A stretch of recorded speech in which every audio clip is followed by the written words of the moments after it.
Assalamualaikum warahmatullahi wabarakatuh. Baiklah, saya dari kelompok 7 ingin membacakan hasil persentase kami mengenai pengaturan hak dan kewajiban secara mikro. Adapun anggota kami adalah berjumlah 4 orang. Yang pertama saya sendiri, Il Puspita. Yang kedua, Akila Islamia. Yang ketiga, Andri Marianto. Dan yang keempat, Sardiman Mulia Arahap. Baiklah, langsung saja saya masuk ke pembahasannya. Perjanjian kerja adalah suatu perjanjian antara pekerja dan pengusaha secara lisan dan tulisan, baik waktu tertentu maupun waktu yang tidak tertentu, yang memuat syarat-syarat kerja, hak dan kewajiban pekerja dan perusahaan. Jika Anda diterima kerja di suatu perusahaan, Anda pasti akan diberikan surat perjanjian kerja. Sebelum Anda menandatangani perjanjian, baca dan pelajari perjanjian kerja Anda terlebih dahulu. Dalam perjanjian kerja dan pemberi kerja, pengusaha yang sesuai dengan Undang-Undang Ketenagakerjaan yang berlaku di Indonesia. Selain itu, kita juga dapat mengetahui status kerja. Apakah kita berstatus pekerja tetap atau pekerja kontrak? Yang pertama, apa yang dimaksud dengan perjanjian kerja? Yang kedua, apa saja isi perjanjian kerja? Yang ketiga, apa saja syarat perjanjian kerja hingga dianggap sah? Yang keempat, apa saja perjanjian kerja menurut bentuknya? Apa saja sejenis perjanjian kerja menurut waktu berakhirnya? Apa perbedaan perjanjian kerja waktu tertentu, perjanjian kerja waktu tidak tertentu? Apakah ada aturan hukum mengenai penahanan surat-surat berharga milik pekerja setelah menandatangani perjanjian kerja? Bagaimana status hubungan kerja bagi pekerja yang tidak memiliki perjanjian kerja secara tertulis? Bagaimanakah bila tidak ada perjanjian kerja yang tertulis antara pekerja dengan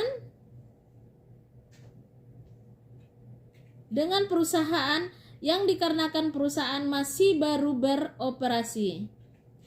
Selanjutnya, apa yang harus dilakukan pekerja bila perusahaan tidak memberikan perjanjian kerja tertulis?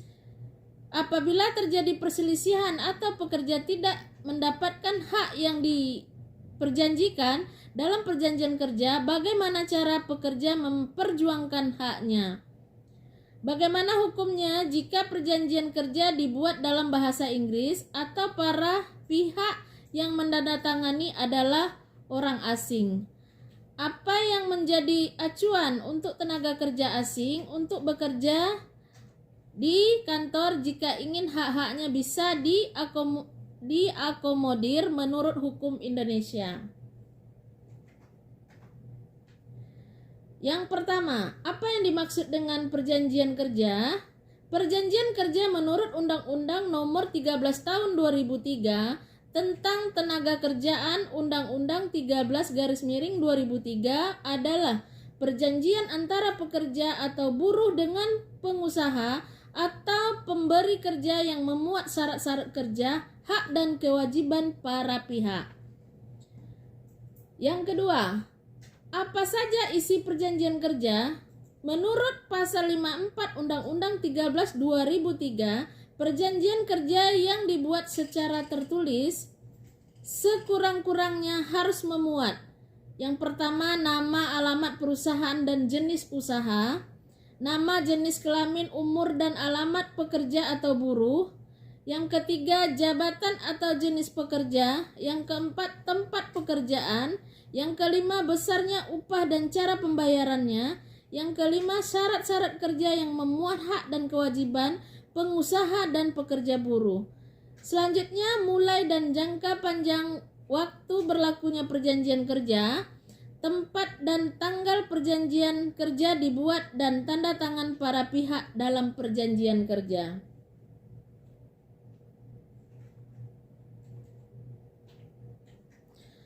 Apa saja syarat perjanjian kerja hingga dianggap sah? Pada dasarnya, untuk menyatakan suatu perjanjian kerja dianggap sah atau tidak, maka wajib untuk memperhatikan ketentuan dalam pasal 1320 Kitab Undang-Undang Hukum Perdata yang menyatakan bahwa supaya terjadi persetujuan yang sah perlu dipenuhi 4 syarat.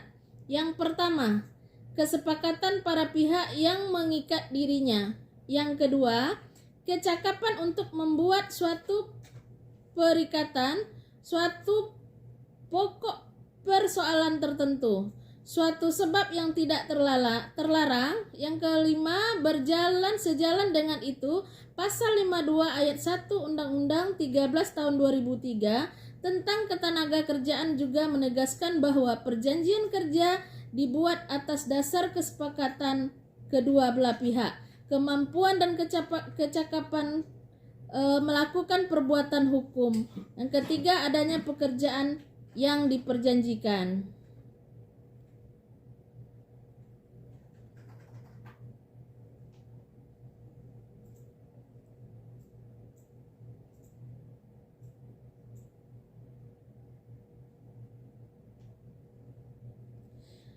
Yang keempat, apa saja jenis perjanjian kerja menurut bentuknya? Yang pertama, lisan atau artinya tidak tertulis. Meskipun perjanjian kerja dibuat secara tidak tertulis, namun perjanjian kerja jenis ini tetap bisa mengikat pekerja dan pengusaha untuk melaksanakan isi perjanjian kerja tersebut.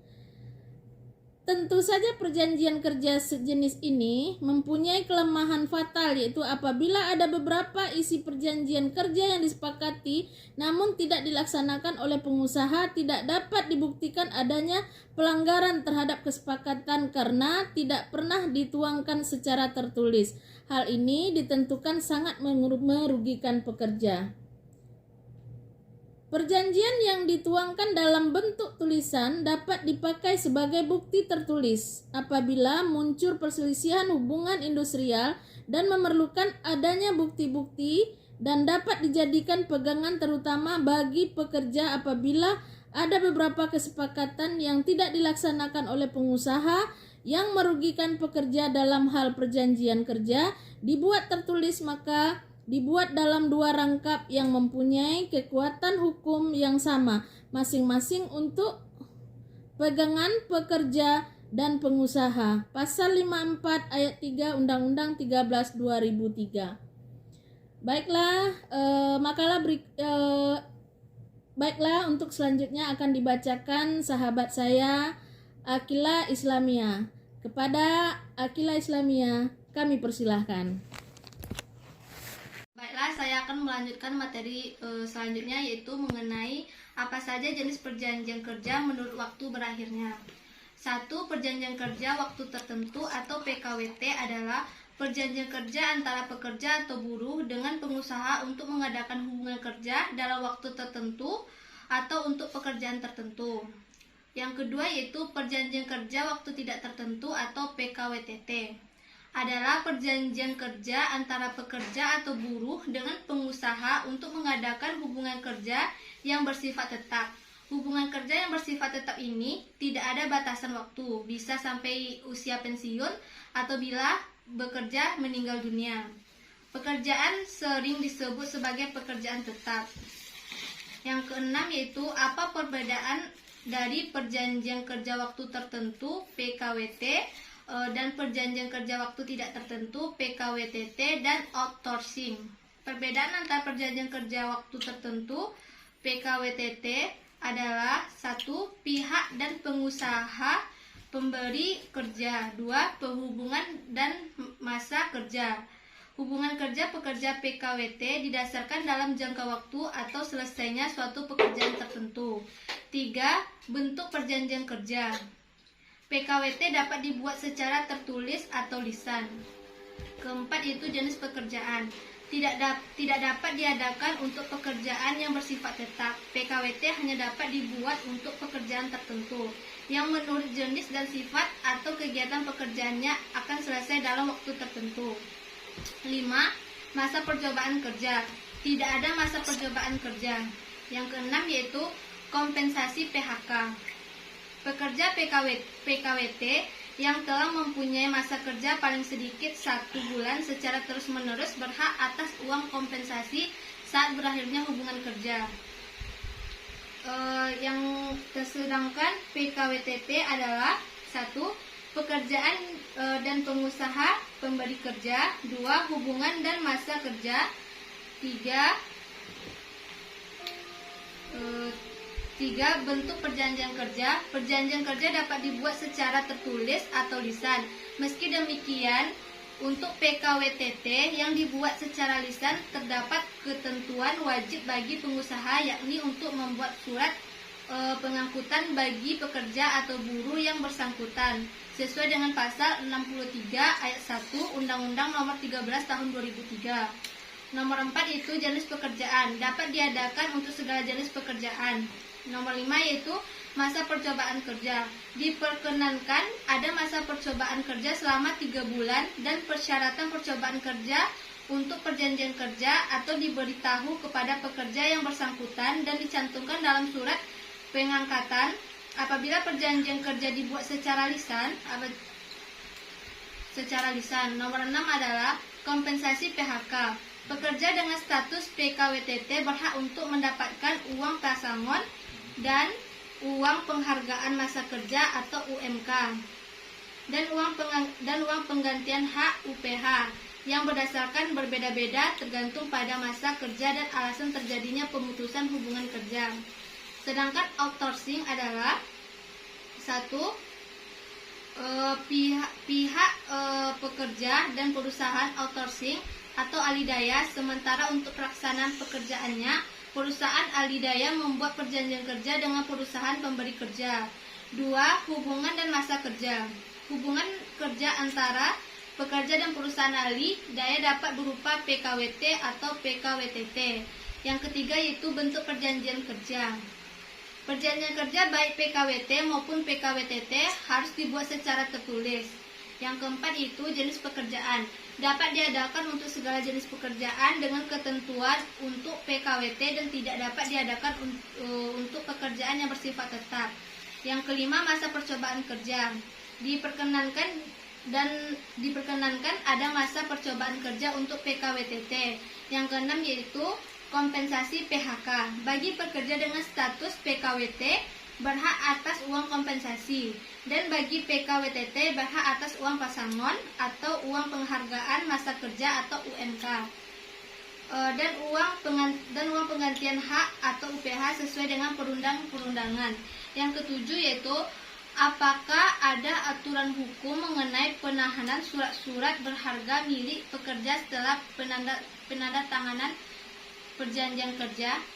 Peraturan perundang-undangan di bidang ketenagakerjaan yakni Undang-Undang Nomor 13 Tahun 2003 maupun yang terbaru yakni Cipta UU Kerja Nomor 11 Tahun 2020 maupun peraturan pelaksanaan turunnya tidak mengatur boleh tidaknya perusahaan menahan surat berharga milik pekerja.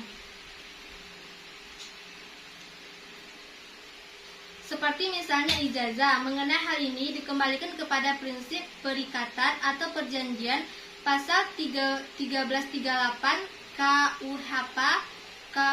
KUHP Perdata mengatur bahwa perjanjian yang dibuat secara sah oleh para pihak berlaku sebagai undang-undang bagi mereka yang membuatnya. Maka secara hukum para pihak wajib memenuhi isi perjanjian yang telah disepakati. Bila penahanan ijazah pekerja oleh perusahaan sepanjang perjanjian yang telah disepakati, bila penahanan ijazah pekerja oleh perusahaan sepanjang memang menjadi kesepakatan antara kedua belah pihak, maka tindakan ini tidak dilarang. Namun demikian, kami sarankan pekerja sebelum membuat kesepakatan mempertanyakan dulu tujuan penahanan hingga sampai kapan ijazah tersebut akan ditahan. Bagaimana bila kemudian hari pekerja memerlukan dan penting untuk meminta tanda bukti penyerahan ijazah tersebut. Apabila ijazah Anda tidak ditahan dan tidak dikembalikan setelah Anda berhenti bekerja, Anda dapat mengupayakan cara-cara kekeluargaan terlebih dahulu, misalnya dengan mendatangi perusahaan tersebut untuk meminta kembalinya ijazah Anda. Namun apabila memang pihak perusahaan tidak mengembalikan ijazah Anda dapat menggugat perusahaan tersebut dan atas dasar perbuatan melawan hukum atau melaporkan ke polisi atas tuduhan penggelapan. Sedangkan penggelapan diatur dalam pasal 372 Kitab Undang-Undang Hukum Pidana, yang termasuk penggelapan adalah perbuatan mengambil barang milik orang lain sebagian atau seluruhnya, di mana penguasaan atas barang itu sudah ada pada pelakunya, tapi penguasa itu terjadi secara sah. Misalnya, pengusahaan suatu barang oleh pelaku terjadi karena pemiliknya menitipkan barang tersebut, atau pengusahaan barang oleh pelaku terjadi karena tugas atau jabatannya, misalnya petugas penitipan barang. Tujuan dari penggelapan adalah memiliki barang atau uang yang ada di dalam penguasanya, yang mana barang atau uang tersebut pada dasarnya adalah milik orang lain. Baiklah, materi selanjutnya akan disampaikan oleh Sakina. Baiklah, saya akan melanjutkan dari Kila tadi, yang itu masuk ke poin 8, yaitu bagaimana status hubungan kerja bagi pekerja yang tidak memiliki perjanjian kerja secara tertulis. Status hubungan kerja bagi pekerja yang tidak memiliki perjanjian kerja secara tertulis juga dapat dikatakan sah apabila hal-hal yang diperjanjikan dalam perjanjian kerja lisan tersebut telah disepakati oleh kedua belah pihak atau pekerja dan pengusaha. Perjanjian kerja yang terjadi secara lisan dikatakan sah selama memenuhi syarat adanya perikatan atau perjanjian sebagai berikut. Yang pertama, adanya kesepakatan antara kedua belah pihak. Yang kedua, adanya kemampuan atau kecakapan melakukan pembuatan hukum.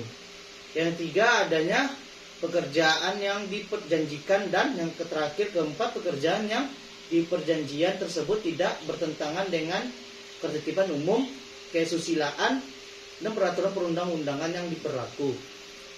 Lanjut poin ke-9, bagaimana bila tidak ada perjanjian kerja yang tertulis antara pekerja dengan perusahaan dikarenakan perusahaan masih baru beroperasi. Pasal 51 Undang-Undang 13 tahun 2003 dan pasal 2 ayat 2 Peraturan Pemerintah nomor 35 tahun 2001 tentang perjanjian kerja waktu tertentu.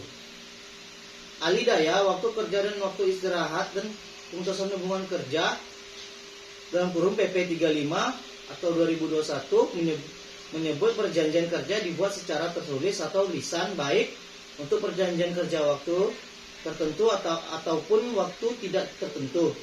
Meski demikian, untuk perjanjian kerja waktu tidak tertentu atau PKWTT yang dibuat secara lisan terdapat ketentuan wajib bagi pengusaha, yakni untuk membuat surat pengangkatan bagi pekerja atau buruh yang bersangkutan. Surat pengangkatan tersebut sekurang-kurangnya memuat keterangan antara lain satu, nama dan alamat pekerja buruh. Yang kedua, tanggal mulai bekerja. Yang ketiga, jenis pekerjaan. Dan yang keempat, besarnya upah. Lanjut poin 10, apa yang harus dilakukan pekerja apabila perusahaan tidak memberikan perjanjian kerja tertulis. Sejak adanya perubahan dalam aturan yang menyebut perjanjian kerja dapat dibuat secara tertulis atau lisan. Memang tidak ada kewajiban pengusaha untuk memberikan perjanjian kerja secara tertulis. Namun, demi kepastian hukum dan ditaatinya perjanjian kerja baik oleh pekerja maupun pengusaha, maka pekerja dapat mengingatkan dan meminta perjanjian kerja dibuat secara tertulis. Harus dipahami kembali bahwa perjanjian kerja adalah perjanjian yang memuat syarat-syarat kerja, hak dan kewajiban para pihak. Artinya, kepastian hukum bukan hanya kepentingan pekerja tetapi juga pengusaha. Poin ke-11, apabila terjadi perselisihan atau pekerja tidak mendapatkan hak yang diperjanjikan dalam menjanjikan kerja, bagaimana cara pekerja memperjuangkan haknya?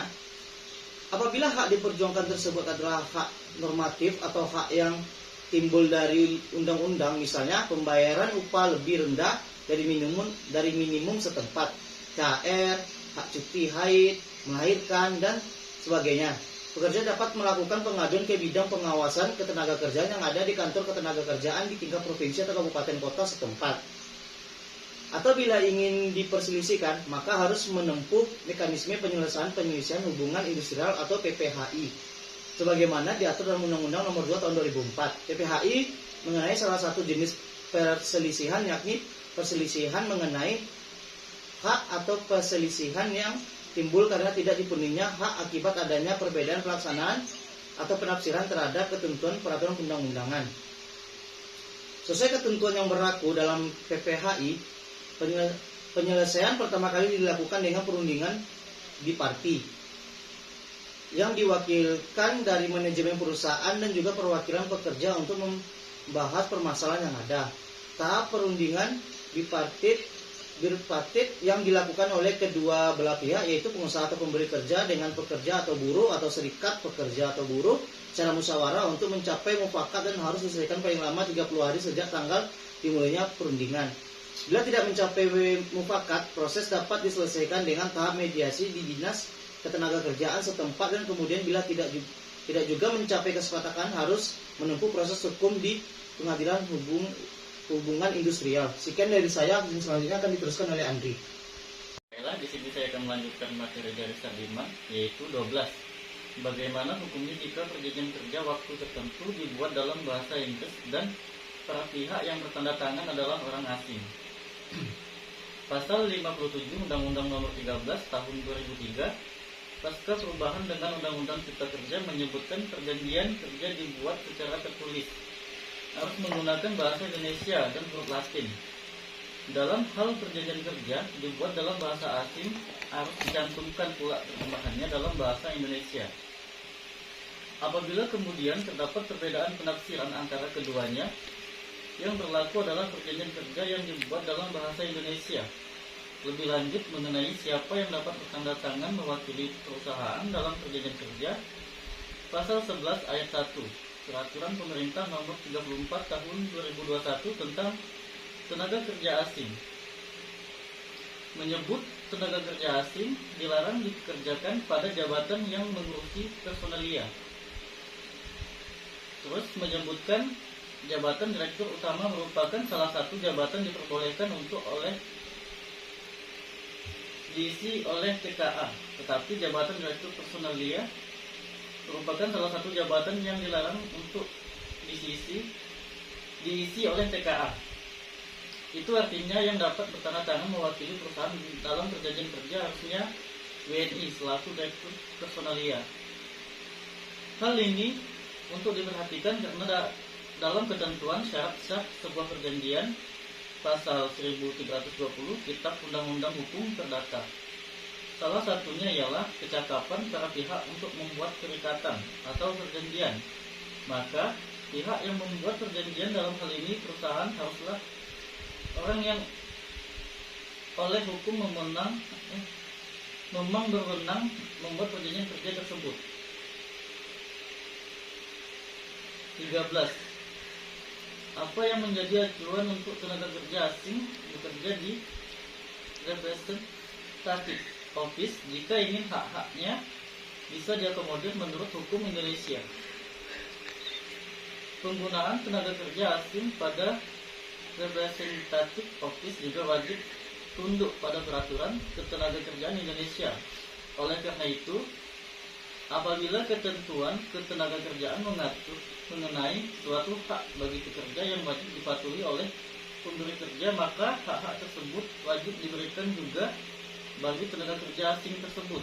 Contohnya, sebagaimana diatur dalam pasal 8 Peraturan Pemerintah Nomor 34 Tahun 2021 yang mengatur pemberi kerja TKA wajib mendaftarkan TKA dalam program jaminan sosial nasional bagi TKA yang bekerja lebih dari 6 bulan atau program asuransi pada perusahaan asuransi bagi TKA yang bekerja kurang dari 6 bulan.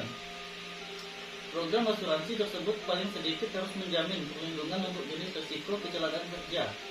Bagi perusahaan yang melalaikan kewajiban tersebut dapat dikenakan sanksi penghentian sementara proses permohonan pengesahan penggunaan TKA. Kesimpulan, Hak dan kewajiban bagaikan koin dengan dua mata, di mana dalam suatu hak akan melekat kewajiban-kewajiban. Hak pengusaha akan disertai dengan kewajiban-kewajiban. Demikian pula dengan hak pekerja juga akan disertai dengan kewajiban-kewajibannya.